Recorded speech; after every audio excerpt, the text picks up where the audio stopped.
Fala, queridos, tudo bem com vocês? Eu sou o Dani Amiceto, sejam muito bem-vindos ao meu canal. Se você chegou até aqui, considere se inscrever no canal, ative o sino das notificações, deixe o seu like. Não esqueça também de compartilhar esse vídeo e deixar o seu comentário também, tá bom? Bom, queridos, nós chegamos ao nosso terceiro vídeo da nossa série de estudos bíblicos da Bíblia de Estudo de Genebra, aqueles artigos que estão publicados na Bíblia de Estudo de Genebra. E no tema do vídeo de hoje, nós falaremos sobre a criação, a queda e redenção. Por que há tanta corrupção? Como recomendação, queridos, eu recomendo que você já tenha lido pelo menos os 3 primeiros capítulos de Gênesis, tá bom? Esse mais específico é em cima do capítulo 3 do livro de Gênesis. Bom, queridos, apesar de alguns intérpretes considerarem a história de Adão e Eva como um mito, como uma fábula, e isso nós encontramos muito dentro da teologia liberal, entre os teólogos liberais, muito depois do surgimento do iluminismo, as escrituras ensinam que realmente existiu um indivíduo que caiu em pecado. Então, o que fez com que a maldição de Deus caísse sobre toda a criação e a humanidade. E lá em Gênesis, Adão é associado aos patriarcas, aos primeiros homens. E com eles o restante da humanidade por meio das genealogias naturais que nós encontramos nos capítulos 5, 10 e 11 de Gênesis. Então, você pode ler também, continuar a leitura de Gênesis a partir do capítulo 4 até o capítulo 11 também. E lá você vai encontrar também um relato da Arca de Noé, o dilúvio, a aliança que Deus faz com Noé e também essa genealogia pós-dilúvio também.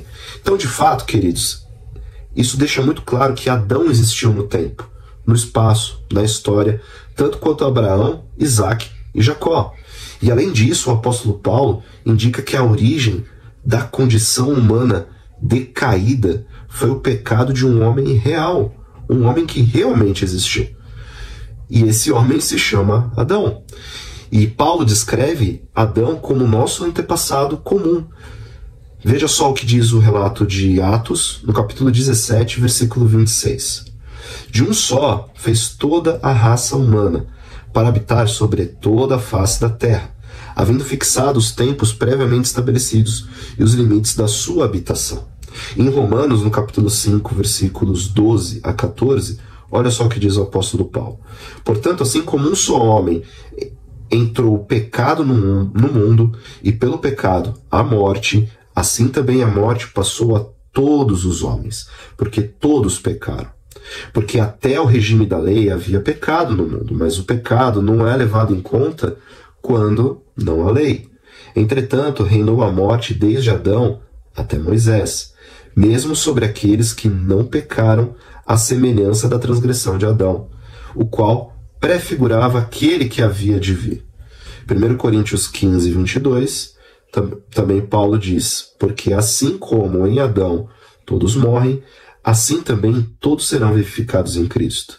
Digamos, queridos, que essa é a interpretação autorizada no Novo Testamento. A interpretação correta do Novo Testamento referente aos acontecimentos registrados lá em Gênesis, principalmente no capítulo 3. Então, onde encontramos o relato da queda, quando o ser humano original deixou Deus e a retidão e mergulhou no pecado e na morte. A teologia reformada se apoia em grande medida na realidade histórica da queda do pecado, a realidade histórica do que ocorreu em Gênesis lá no Jardim do Éden. Calvino estruturou uma boa parte considerável da sua teologia, da sua obra teológica, em torno de temas como a criação, a queda, a redenção. Então, concentrando nesses paralelos entre Adão e Cristo, que Paulo trata muito disso também. Adão foi originalmente criado em retidão. Ele tinha uma condição perfeita, mas caiu num estado de corrupção e julgamento. E agora encontramos redenção na maldição da queda, ao aceitarmos pela fé a obra expiatória de Jesus Cristo em nosso favor, realizada na cruz do Calvário, quando ele se sacrificou na cruz do Calvário. Vejamos o que diz a Confissão de Fé de Westminster, no capítulo 6, quando trata dessa questão da queda do homem e as consequências dessa queda. Em primeiro lugar, nossos primeiros pais, seduzidos pela astúcia e tentação de Satanás, pecaram ao comer do fruto proibido. Segundo o seu sábio e santo conselho, Deus permitiu esse pecado deles, havendo determinado ordená-lo para a sua própria glória. Por esse pecado, eles decaíram da sua retidão original e da comunhão com Deus, e assim se tornaram mortos em pecado, inteiramente corrompidos em todas as faculdades e partes do corpo e da alma. Sendo eles o tronco de toda a humanidade, o delito de seus pecados foi imputado a seus filhos. A mesma morte em pecado, bem como a sua natureza corrompida, foi transmitida a toda a sua posteridade, que deles procede por geração ordinária. Dessa corrupção original, pela qual ficamos totalmente indispostos, adversos a todo o bem e inteiramente inclinados a todo o mal, procedem todas as transgressões atuais. Essa corrupção da natureza persiste durante esta vida, naqueles que são regenerados, embora seja ela perdoada e mortificada por Cristo. Todavia, tanto ela como seus impulsos são real e propriamente pecado. Todo pecado, tanto o original como o atual, sendo transgressão justa da lei de Deus e contrário a ela, torna pela sua própria natureza culpado o pecador, e por essa culpa ele está sujeito à ira de Deus e à maldição da lei. Portanto, sujeito à morte com todas as misérias espirituais, temporais e eternas. Com relação à queda, queridos, podemos verificar nas Escrituras, podemos destacar pelo menos 5 pontos em relação à queda que a gente encontra nas Escrituras. Vejamos só, o primeiro. Deus conferiu ao primeiro homem o papel de representante de toda a sua posteridade, do mesmo modo que mais tarde designou Cristo como representante de todos os eleitos de Deus. Isso a gente encontra em Romanos, no capítulo 5, dos versículos 15 a 19. Olha só o que o apóstolo Paulo diz. Todavia não é assim o dom gratuito como a ofensa, porque se pela ofensa de um só morreram muitos, muito mais a graça de Deus e o dom pela graça de um só homem, Jesus Cristo, foram abundantes sobre muitos. O dom, entretanto, não é como no caso em que somente um pecou, porque o julgamento derivou de uma só ofensa para a condenação, mas a graça transcorre de muitas ofensas para a justificação. Se pela ofensa de um e por meio de um só reinou a morte, muito mais os que recebem a abundância da graça e o dom da justiça reinarão em vida por meio de um só, a saber, Jesus Cristo. Pois assim como por uma só ofensa veio o juízo sobre todos os homens para condenação, assim também por um só ato de justiça veio a graça sobre todos os homens para a justificação que dá vida. Porque como pela desobediência de um só homem muitos se tornaram pecadores, assim também por meio da obediência de um só muitos se tornarão justos. Romanos 8, capítulo 8, versículos 29 e 30. Porquanto aos que de antemão conheceu, também os predestinou, para serem conformes à imagem de seu Filho, a fim de que ele seja o primogênito entre muitos irmãos. E aos que predestinou, a esses também chamou. E aos que chamou, a esses também justificou. E aos que justificou, a esses também glorificou. E lá em Romanos, no capítulo 9, do 22 ao 26, Paulo também trata um pouco sobre isso, sobre a questão da eleição. Que diremos, pois, se Deus, querendo mostrar a sua ira e dar a conhecer o seu poder, suportou com muita longanimidade os vasos de ira preparados para a perdição, a fim de que também desse a conhecer as riquezas da sua glória em vasos de misericórdia, que para a glória preparou de antemão, os quais somos nós, a quem também chamou, não só dentre os judeus, mas também dentre os gentios. Assim como também diz em Oséias, chamarei povo meu ao que não era meu povo, e amada a que não era amada. E no lugar em que lhes disse, vós não sois meu povo, ali mesmo serão chamados filhos do Deus vivo. Segundo ponto, queridos, Deus colocou o primeiro homem num estado de alegria pura e prometeu que ele e seus descendentes continuariam nesse estado se ele demonstrasse fidelidade e obediência total, de modo específico, a não comer do fruto da árvore do conhecimento do bem e do mal, que a gente conhece como o primeiro pacto, a primeira aliança que Deus fez. O início da aliança de Deus com o homem, com o seu povo, foi feito com Adão. Daquele fruto, daquela árvore, não coma. Esse era o pacto que Deus havia feito com Adão. Terceiro ponto. O pecado de Adão e Eva colocou-os, e toda a sua descendência, ou seja, toda a humanidade, sob o jugo do pecado da culpa, por conta da quebra dessa aliança, porque quebra de aliança gera morte.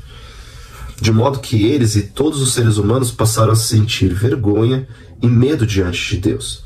O primeiro casal foi amaldiçoado com expectativas de dor e morte e expulsos do paraíso, expulsos do Éden. Lembra quando eles pecam? A primeira coisa que eles fazem é tentar se esconder de Deus. Eles sentem vergonha porque reconhecem que estavam nus. E a partir desse ponto, eles tentam se esconder diante da face de Deus, por conta dessa vergonha. E aí a gente vê no relato do capítulo 3 de Gênesis, Deus agindo para cobrir a vergonha de Adão e Eva. Olha só o que diz Gênesis no capítulo 3, versículos 7 a 11. Abriram-se então os olhos de ambos, e percebendo que estavam nus, coseram folhas de figueira e fizeram cintas para si. Quando ouviram a voz do Senhor Deus, que andava no jardim, pela viração do dia, esconderam-se da presença do Senhor Deus, como se pudéssemos nos escondermos de Deus, né? O homem e sua mulher por entre as árvores do jardim. E chamou o Senhor Deus ao homem e lhe perguntou: Onde estás? Ele respondeu: Ouvi a tua voz no jardim, e porque estava nu, tive medo, e me escondi. Perguntou-lhe Deus: Quem te fez saber que estavas nu? Comeste da árvore de que te ordenei que não comesses? Ou seja, você quebrou o pacto que eu havia feito contigo? Você quebrou a aliança que eu havia feito com você, Adão? A partir do versículo 14 até o 22, a gente vê as consequências dessa queda.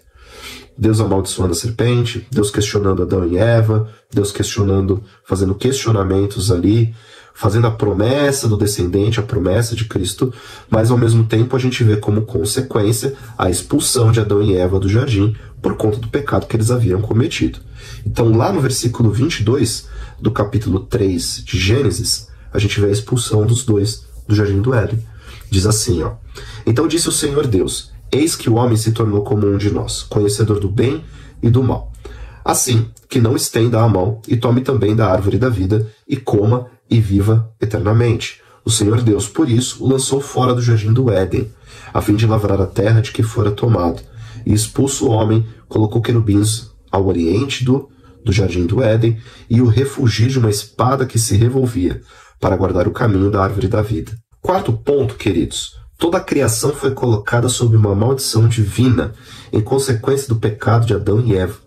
A atual desarmonia na natureza, que, com frequência, torna o mundo um ambiente hostil para todos os seres vivos, é resultante da queda, como Paulo afirma em Romanos, no capítulo 8, dos versículos 20 a 22.